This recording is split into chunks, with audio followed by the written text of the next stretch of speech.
October 24th, 1944, 9:14 a.m., somewhere over the Philippine Sea. Commander David McCampbell is climbing through 12,000 feet when the radio crackles. 60 enemy aircraft, bearing 270, closing on the fleet. McCampbell looks at his instrument panel. His F-6F Hellcat wasn't even supposed to fly today. The deck crew rushed to fuel it when radar detected the incoming strike. The tanks aren't full. He has maybe 90 minutes of flight time before his engine dies. He keys the radio, requests backup. The response comes back flat. Sorry, none available. Every other fighter is either engaged or out of position. McCampbell looks to his right. His wingman, Ensign Roy Rushing, flies off his wing. One other Hellcat. That's it. 2 American pilots against 60 Japanese fighters and bombers heading straight for the fleet. The carriers below them, the Essex, the Langley, the Lexington. 15,000 sailors who will die if those planes get through. McCampbell does the math. 60 to 2, 30 to 1 odds. His fuel is low.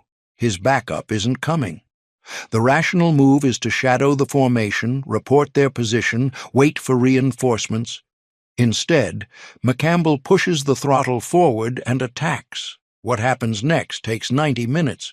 15 Japanese planes will fall from the sky, 9 of them killed by McCampbell, 6 by his wingman. The rest of the formation will scatter and flee, never reaching the American fleet. When McCampbell finally lands, his engine will sputter and die from fuel exhaustion the instant his wheels touch the deck. His 6 machine guns will have exactly 2 rounds remaining, 2 bullets between him and an empty aircraft. 60 Japanese fighters attacked 2 American pilots that day. 15 died, all Japanese. David McCampbell was born January 16, 1910. Bessemer, Alabama, steel country, foundries and smokestacks and working men who came home with soot under their fingernails. When McCampbell was 12, his family moved to West Palm Beach, Florida. Different world. Palm trees instead of blast furnaces. Ocean instead of slag heaps. McCampbell took to it immediately. He learned to swim. Learned to love the water, the sky, the feeling of freedom that came with both. He attended Staunton Military Academy in Virginia, the kind of place that turns soft boys into hard men. Discipline, structure, the understanding that rules exist for a reason and excellence is the only acceptable standard. From there, Georgia School of Technology in Atlanta. He joined the Naval Reserve Officers Training Corps, played football, swam competitively, and discovered something about himself. He liked to compete, liked to win, liked the feeling of being the best at something difficult. 1929. McCampbell receives an appointment to the United States Naval Academy at Annapolis. He's 19 years old. The academy is 4 years of engineering, navigation, naval tactics, and tradition. They're training officers for a peacetime navy, men who will spend their careers on battleships and cruisers, projecting American power across 2 oceans. Nobody talks much about aviation. Airplanes are fragile, unreliable, a novelty. The real Navy floats. McCampbell graduates in 1933. Then nothing. The Great Depression is grinding through its 4th year. The Navy doesn't have money, doesn't have billets, doesn't have room for fresh ensigns. McCampbell's commission is delayed by 12 months. He waits, works odd jobs, wonders if he made a mistake. Finally, June 1934, he's called to active duty, commissioned as an ensign, assigned to the heavy cruiser USS Portland. For 3 years, McCampbell serves on the Portland. He learns his trade, navigation, gunnery, the 1,000 small details that keep a warship running. But something is pulling at him. Every time he sees a plane overhead, something stirs. The sky. That's where he wants to be. May 1937, McCampbell is promoted to lieutenant junior grade and immediately requests flight training. The Navy sends him to Pensacola, Florida. Naval Air Station Pensacola, the cradle of naval aviation. This is where pilots are made or broken. The washout rate is brutal. Men who were stars at Annapolis, top of their class, wash out in the first month. Flying isn't about intelligence. It's about instinct, reflexes, the ability to process information faster than conscious thought allows. McCampbell has it. He earns his Wings of Gold in April 1938. Naval aviator, one of the elite. They assign him to Fighting Squadron 4, VF-4, aboard the aircraft carrier USS Ranger. He's flying biplanes at first, then the new monoplanes coming into service. The Brewster Buffalo, a stubby, underpowered fighter that looks like a barrel with wings. The pilots hate it, but McCampbell learns to fly it anyway, because that's what naval aviators do. They fly what they're given and make it work. 1940. McCampbell is transferred to the aircraft carrier USS Wasp as landing signal officer, the LSO, the man who stands on the deck with colored paddles and guides pilots down to the carrier. It's one of the most important jobs in naval aviation. A bad LSO gets pilots killed. McCampbell is promoted to lieutenant. He's 30 years old. A peacetime naval officer with a good career ahead of him. Then the Japanese bomb Pearl Harbor, December 7th, 1941. Everything changes. The peacetime Navy becomes a wartime Navy overnight. McCampbell watches from the Wasp as America mobilizes for total war. The Pacific Fleet is shattered, battleships burning in the harbor, 2,000 men dead in a single morning. The carriers, fortunately, were at sea during the attack. They're all that's left. The Wasp deploys to the Pacific in 1942. McCampbell is still the LSO, still waving pilots aboard, still watching other men fly, while he stands on the deck. He wants to be in a cockpit, but the Navy needs LSOs, and McCampbell is good at the job. September 15th, 1942. The Solomon Islands. The Wasp is supporting operations near Guadalcanal when a Japanese submarine finds her. 3 torpedoes slam into the carrier's starboard side. Aviation fuel ignites. Fires spread through the hangar deck. The ship is doomed. McCampbell helps organize the evacuation. Calm under pressure, getting men off the burning ship, into the water, onto rescue vessels. The Wasp goes down. 193 men die. McCampbell survives. He's fished out of the water and sent back to the States, promoted to lieutenant commander, assigned to Naval Air Station Melbourne, Florida as an LSO instructor, teaching other men the job he's mastered, still not flying combat, still watching from the deck. For over a year, McCampbell trains landing signal officers. He's good at it, patient, precise. The Navy loves him in this role. But McCampbell keeps requesting transfer to a combat squadron. He's 32 years old, ancient by fighter pilot standards. Most of the men shooting down Japanese planes are in their early 20s.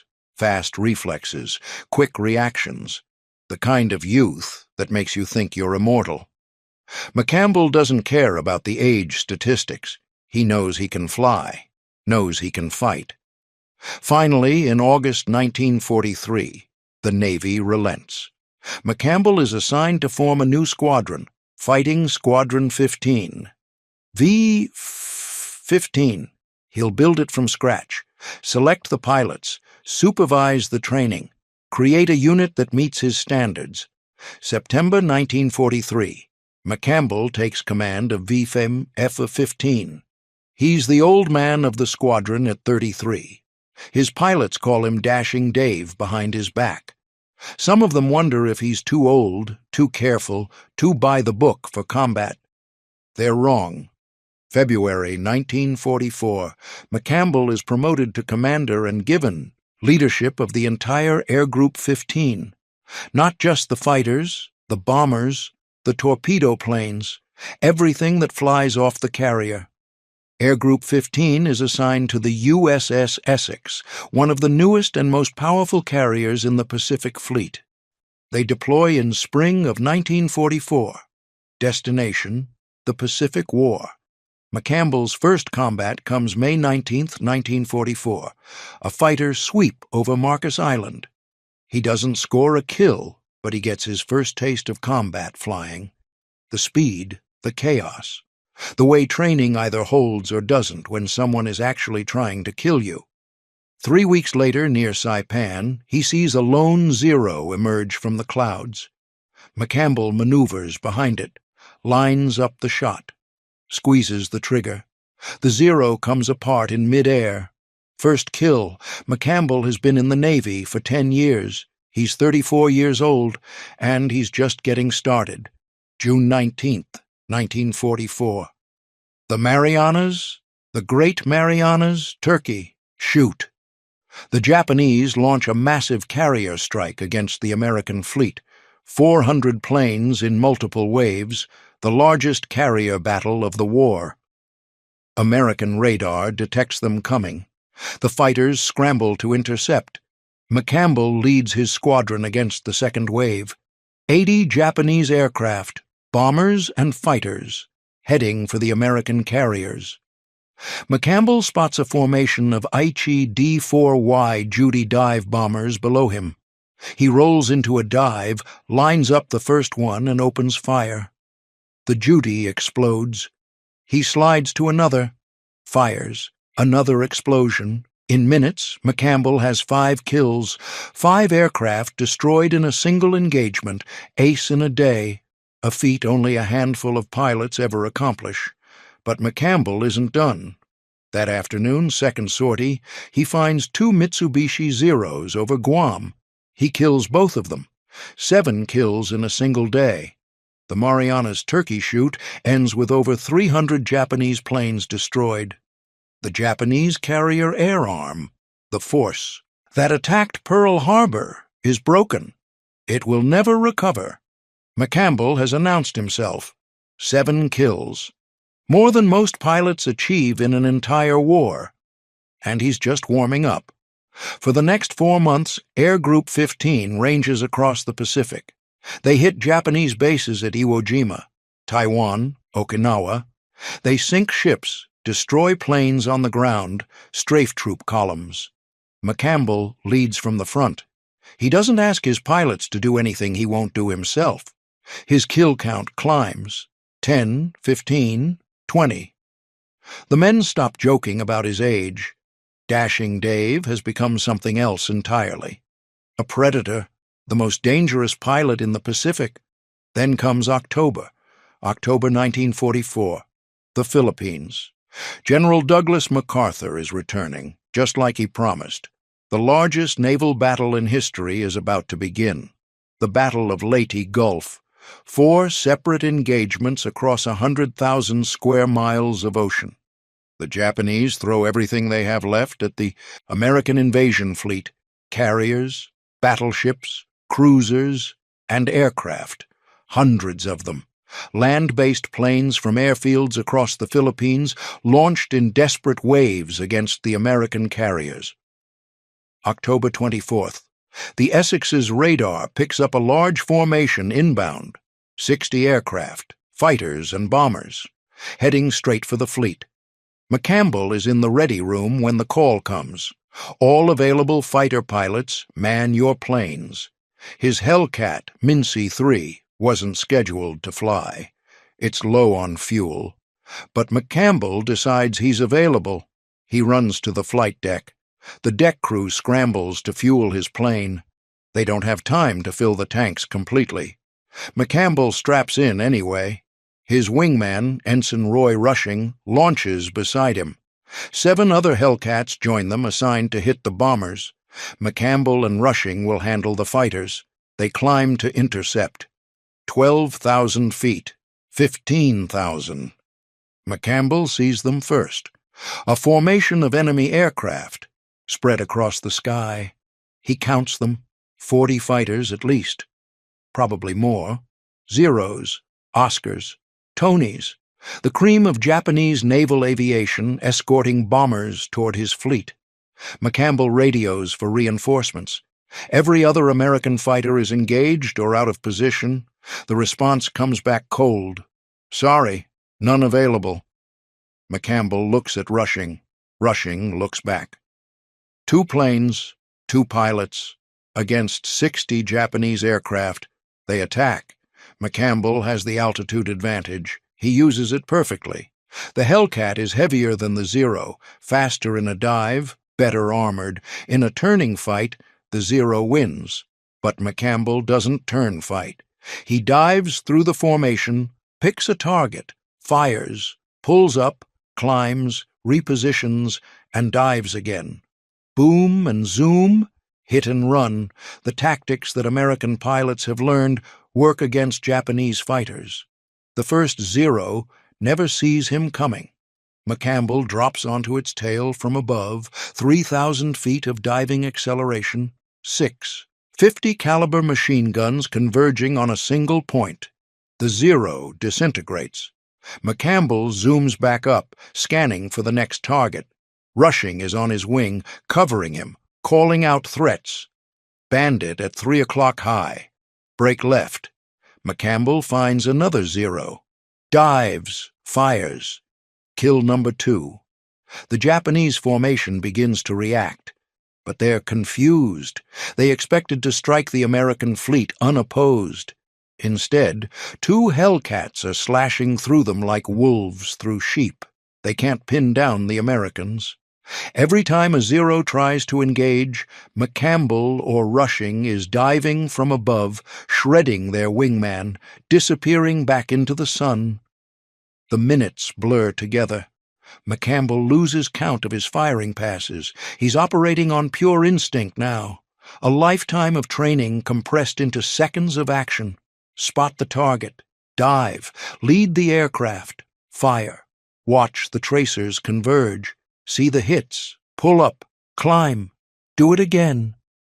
The Hellcat shudders each time the guns fire. Brass casings stream from the ejection ports. The smell of cordite fills the cockpit. Kill 3. Kill 4. The formation is falling apart. Kill 5. Japanese pilots are scattering, trying to escape these 2 American demons who won't stop attacking. Kill 6. Kill 7. McCampbell's ammunition is running low. His fuel gauge is dropping toward empty. Kill 8. Rushing gets another one. And another. The sky is filled with burning aircraft, parachutes, debris falling toward the ocean. Kill 9.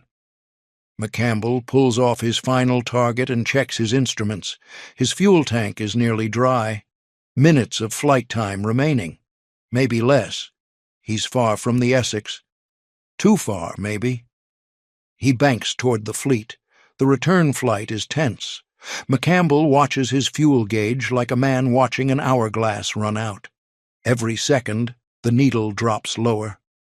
The Essex is launching and recovering aircraft. Her deck is full. No room to land.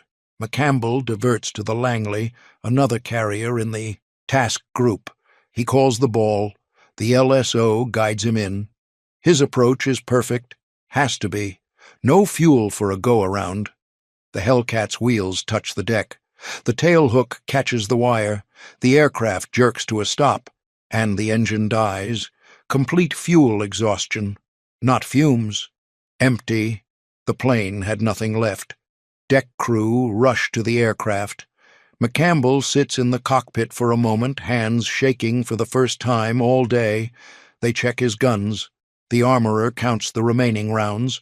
2 bullets. 2 rounds left in 6 machine guns that started with over 2,000. McCampbell climbed into his aircraft with full ammunition belts. 90 minutes later, he had 2 bullets and a dead engine. The tallies come in that evening.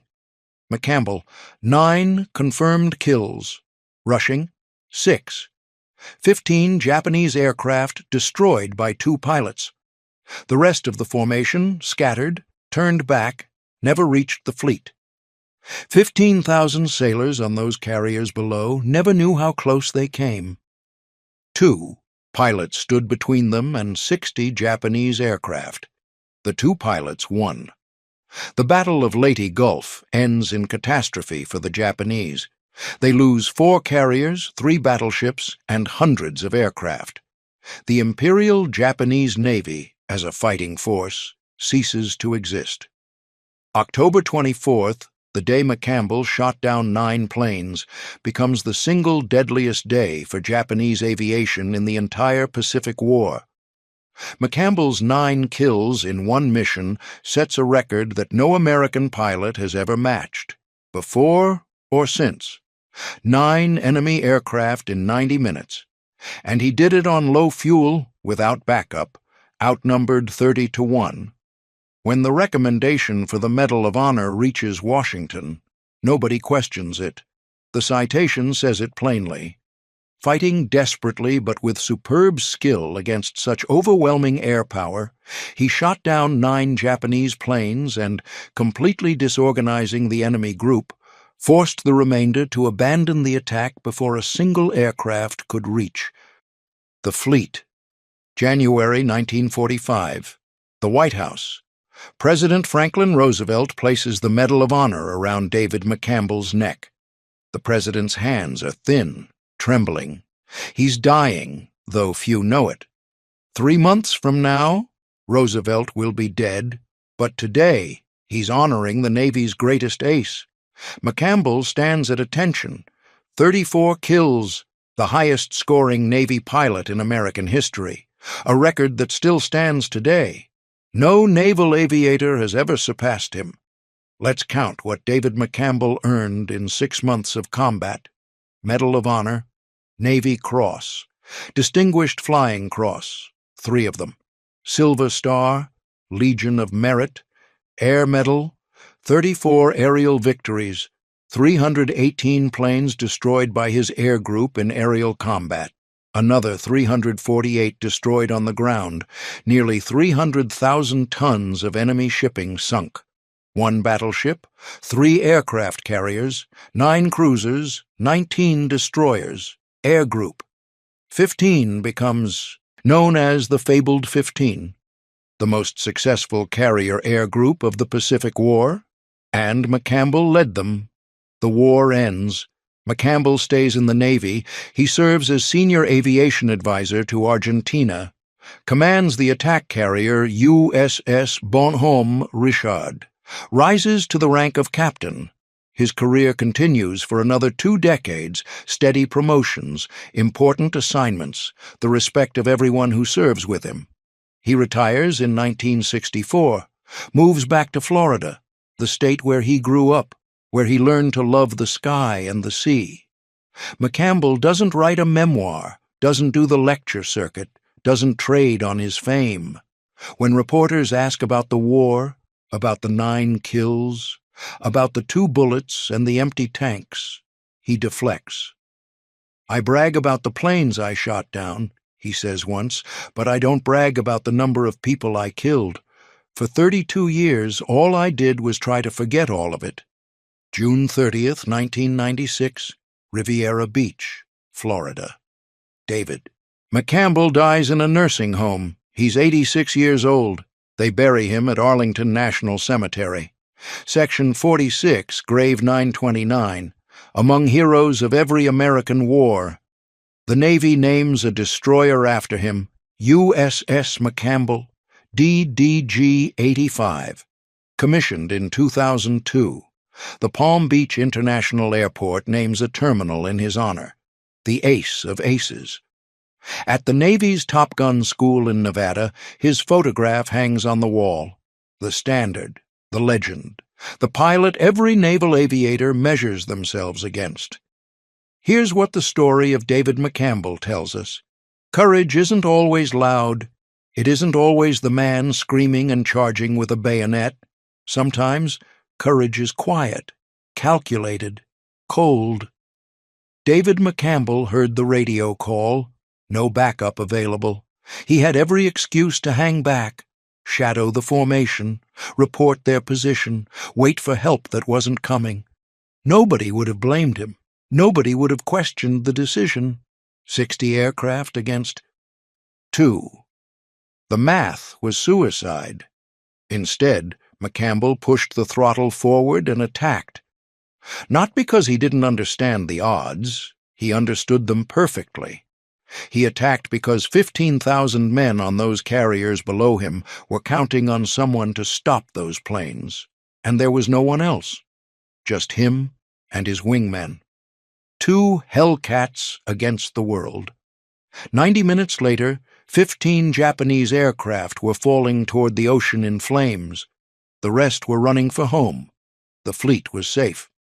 McCampbell landed with 2 bullets and an empty tank, having done the impossible because impossible was the only option left. They gave him the Medal of Honor for it, the highest award the nation can bestow. He wore it quietly. Didn't brag. Spent 32 years trying to forget. That's not false modesty. That's a man who understood what he did, what it cost, and what it meant.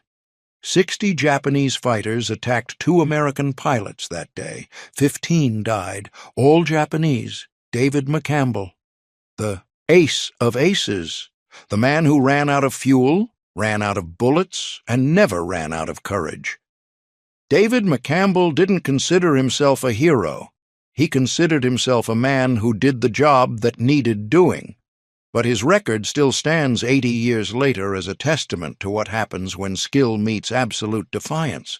If you think the ace of aces deserves to be remembered, hit the like button and subscribe for more stories of the men who did the impossible. But here's a question for you. If you were in that cockpit, low on fuel, no backup, and saw 60 enemies on the horizon, would you have turned back, or would you have pushed the throttle forward?